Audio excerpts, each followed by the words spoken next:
So I'm going to be making a bold argument right now, and that is that female superheroes are not iconic.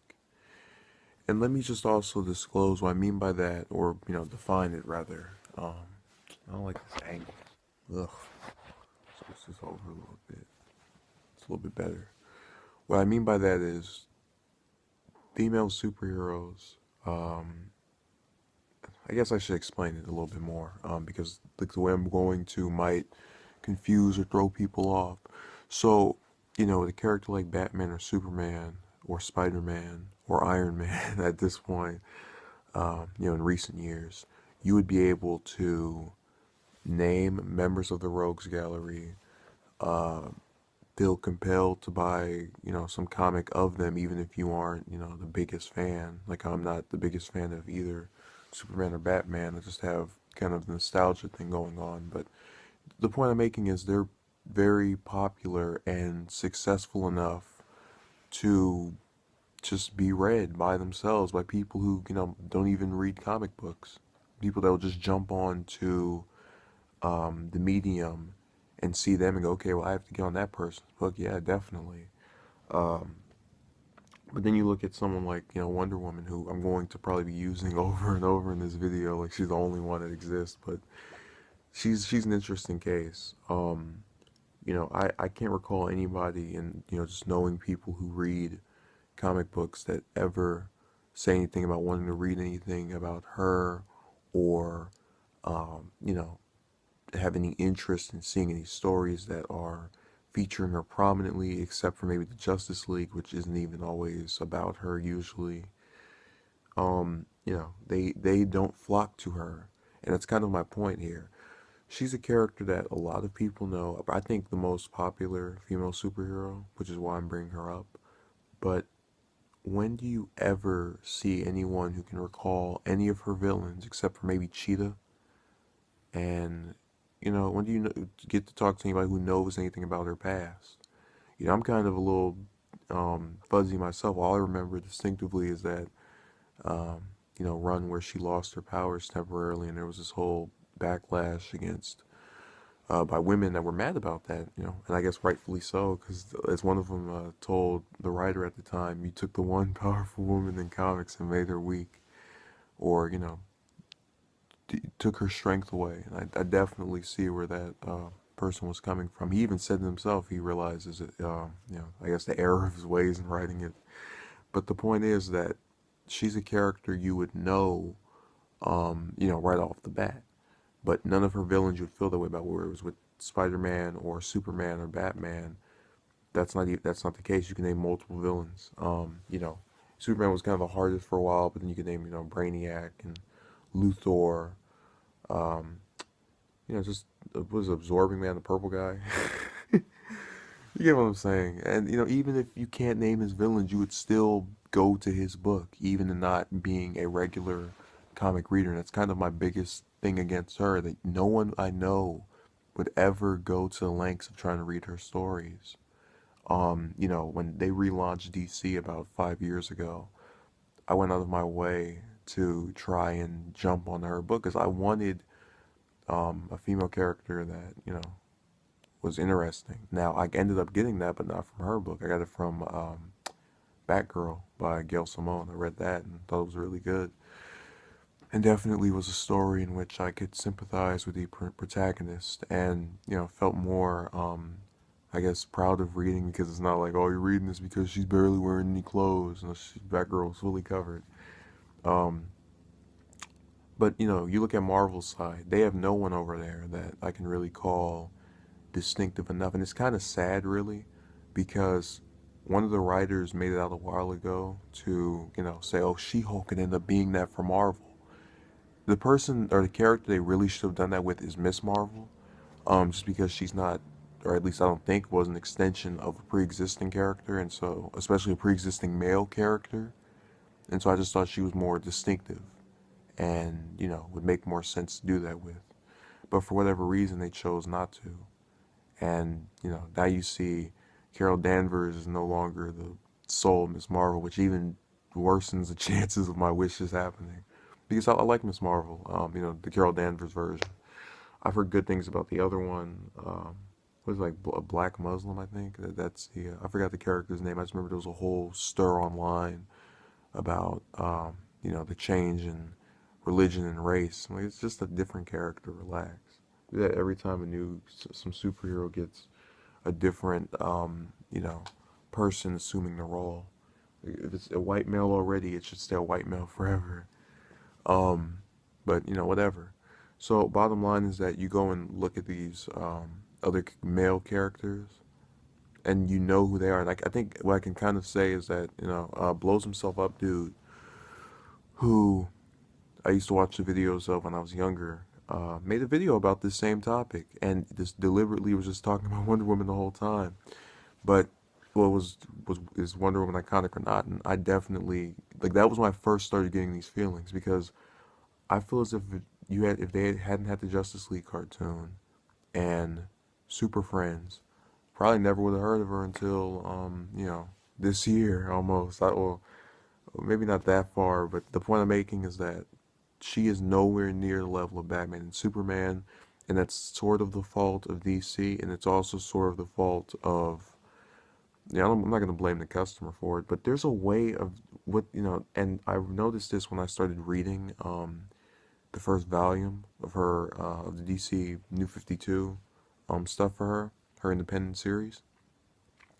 I got bored, and I got bored because they start talking about these gods and these Greeks, and I'm just like, who cares? Like her mother made her out of clay. All right, move on. It's just I wasn't able to appreciate the story at the time because I really didn't care about Greek mythology.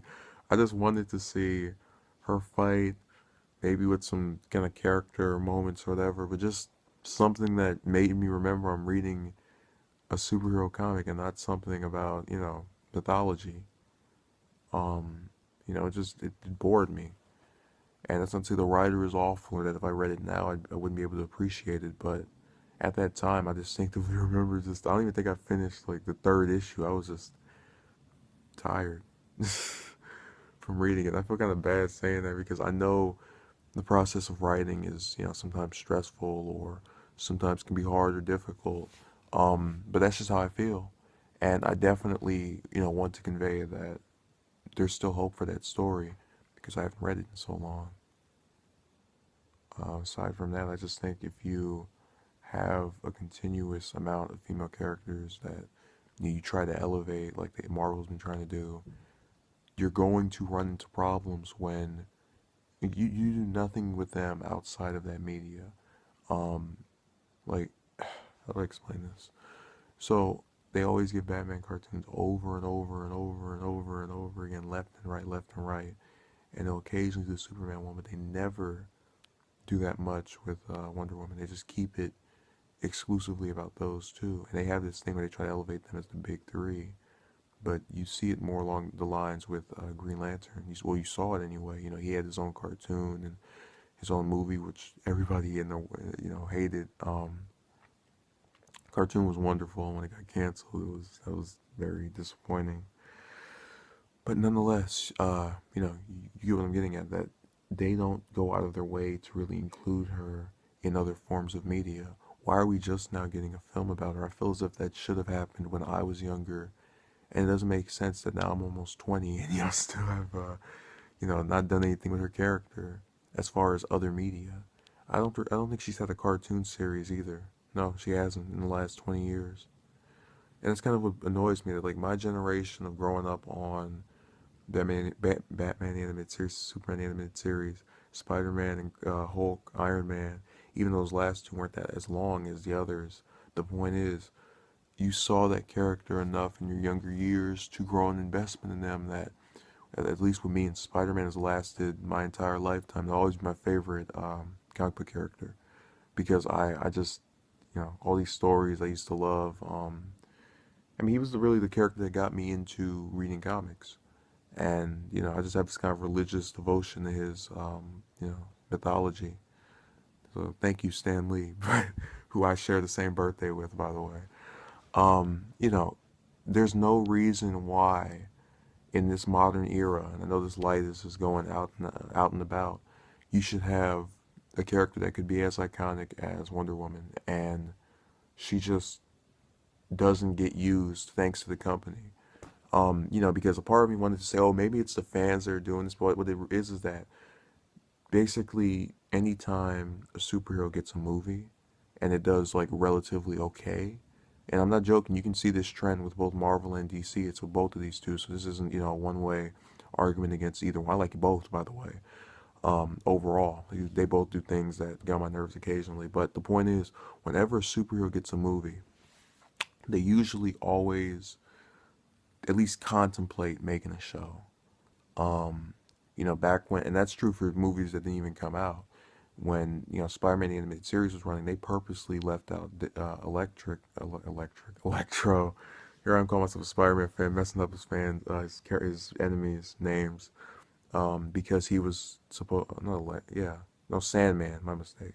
Okay, left out Sandman because he was in I think the script for what ended up being the first Spider-Man movie back in 2002.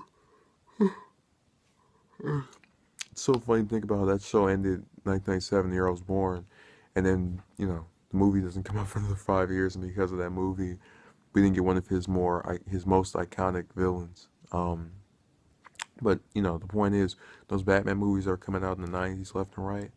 You saw what happened. You got a Batman cartoon, and when the Superman movies were coming out, same thing with the Bruce Timm universe. Now, Justice League was interesting because they didn't, make a movie, but they've been trying to do so forever. It's just what I'm getting at is that if a character is successful in other media, they, will eventually translate to another type of media, because they get to film and they get to show. And I'm telling you, every time a character gets a show, they usually end up, being desirable to that company again for however long.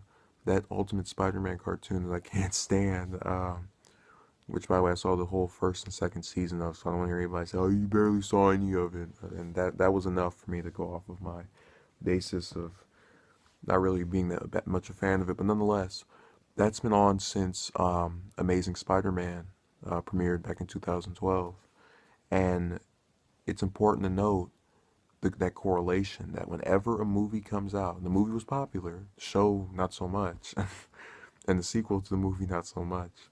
But now there's another movie they're trying to make for Spider-Man, and it's reasonable to conclude that this show will go on until, or at least, reach basically the year the movie comes out. So you still see that character for all this time. Sorry about that.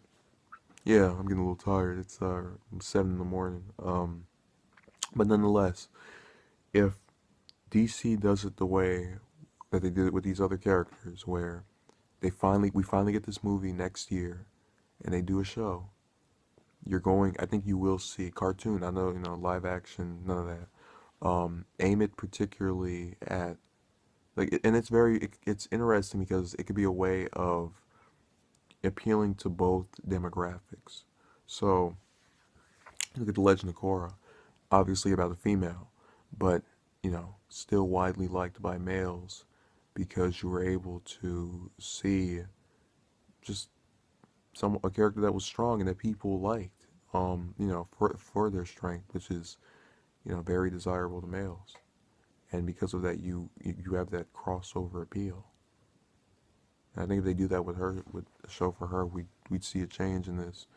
And she might not overnight reach that iconic status I was talking about, but after maybe 2, 3, 4 movies, I think so. I think she could do it. I mean, look at Iron Man. Nobody knew, but maybe let's say 10 years ago, 12 years ago, 2004. Really, I just knew him by the '90s cartoon and the Ultimate Alliance games, and that was about it. But you see now, he's been elevated. Had his own show for a little while. Wasn't exactly the biggest fan of it, but nonetheless, they still tried to do something with his character. And, in trying to do something, they were able to push him up a little bit more. I think that was more than part of the movies, but the show definitely they gave us another form of media you can point to and say, "Oh, I gotta get me some Iron Man." Almost. I mean, I feel like those Batman fans must be the luckiest people in the world. Your character has all these different shows. Some of them are kind of like iffy, but still, I I uh, I kind of am guilty too. 'Cause Spider-Man has a whole bunch of different shows, which the majority of them not exactly that much of a fan of, but nonetheless, um, like really, it's just a '90s cartoon, Spectacular Spider-Man. I'll actually go and rewatch. Go, oh, I like this. Oh, and Amazing Friends, but that's because of nostalgia. And no, I wasn't, old enough to watch it when it came out, but just they used to replay it on Disney, so I'd rewatch that if it ever came on again.